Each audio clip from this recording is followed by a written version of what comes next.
उसका असर हम डोमेस्टिक मार्केट्स में कई सारे पॉकेट्स में देखते हैं। कुछ एविएशन और पेंट स्टॉक्स, क्योंकि हम देख रहे हैं करीब 4% की गिरावट कच्चे तेल की चाल में, 73-74 डॉलर के लेवल्स के पार ब्रेंट क्रूड, और इसी तरह की तस्वीर है घरेलू मार्केट में भी। तो उठापटक तो है ही, कच्चे तेल का उबाल भी कमजोर हो रहा है, तो इसका इम्पैक्ट डोमेस्टिक मार्केट्स में तो एविएशन, पेंट, सीमेंट, ये सारे स्पेसेस पर होगा। क्या कोई पर्टिकुलर स्पेस पर नजर है आपकी?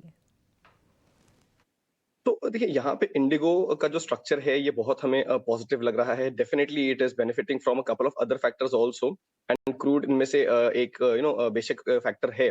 सो यहाँ पे अगर आप चाहें तो एक पॉजिटिव एक जो लॉन्ग पोजीशन है ये लेके चल सकते हैं। एंड अच्छी बात ये है कि स्टॉक ने एक बड़ी शार्प रनअप के बाद जो पिछले 8 से 10 सेशन पहले करेक्शन दिया था, वहां पे 20 डे मूविंग एवरेज पे सपोर्ट लेके रिबाउंड किया है। तो ये स्टॉक की स्ट्रेंथ भी दर्शा रहा है। It's not that just a sharp up move. Stock में बहुत ही क्लियर अक्यूमुलेशन के साइंस आपको यहाँ पे दिख रहे हैं। तो मेरे हिसाब से यहाँ पे और ऊपर के लेवल्स हैं जो देखने मिल सकते हैं। तो ट्रेडिंग के लिहाज से अगर आप लेना चाहें तो 2520 एंड 2575 के दो टारगेट्स के लिए इसमें आप फ्रेश एंट्री ले सकते हैं। स्टॉप लॉस जो रहेगा ये 2440 को लेके चले। So IndiGo as I said overall was doing well, और ये जो भी आपने न्यूज शेयर की है इसका डेफिनेट एक पॉजिटिव इम्पैक्ट यहाँ पे देखने मिलेगा। ठीक है, all right. Positive impact he देखने को मिलेगा। क्रूड डेरिवेटिव्स पे नज़र रखेंगे। पेन स्टॉक्स हो, लुब्रिकेंट स्टॉक्स हो, और एटीएफ का भी फर्क पड़ता है। लेकिन जहाँ जहाँ भी ब्लॉक्स कल थे वहाँ बायर्स भी थे। सनसेरा इंजीनियरिंग की अगर बात करें, वहाँ दो फॉरेन वीसीज ने, वेंचर कैपिटलिस्ट ने स्टेक ऑफलोड करना था, लेकिन उनके आगे आपने देखा कि मॉर्गन स्टैनले जैसे डोमेस्टिक म्यूचुअल फंड में, कोटक म्यूचुअल फंड, आईएमएफ ने इनफैक्ट खरीद लिया।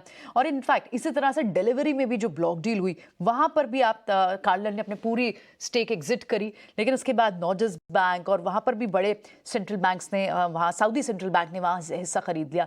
तो डिलीवरी पे इनफैक्ट कोई बहुत बड़ा प्रेशर नहीं आया इस न्यूज़ का। एक बार सनसेना इंजीनियरिंग को भी देखते हैं, क्योंकि आप सारे ही न्यू एज स्टॉक्स को देखें तो अपने 52 वीक लो से काफ़ी रिकवर हो चुके हैं। 40-40, 50-50, कुछ कुछ 80-80% तक रिकवर हो चुका है। और सनसेरा इंजीनियरिंग में तो 3.5% की तेजी भी आई, क्योंकि बायर्स भी खड़े थे। अगर एक बड़ा इन्वेस्टर एग्जिट कर रहा था तो उसके आगे बायर्स भी थे। अब इन ब्लॉक्स को, इन न्यूज़ को ट्रीट कैसे करना चाहिए? डिलीवरी, सनसेरा इंजीनियरिंग, आदित्य कैसी हो सकती है इनकी चाल? एक बार चार्ट पर चेक करके बताएंगे। सनसेरा पे तो हमने देख लिया इम्पैक्ट इसका कल। Good morning Priyanka ji. तो मॉर्निंग। देखिए, सेरा इंजीनियरिंग बहुत अच्छा पैटर्न बना रहा है। आप देखिए तो inverted head and shoulder pattern बना रहा है, और इसका ब्रेकआउट पॉइंट 880 है। जैसे ये 880 पे वापस स्टेबल हो जाता है, 890 पे स्टेबल होता है, तो इसमें नई तेजी की शुरुआत हो सकती है 920 से लेके 990 की तरफ।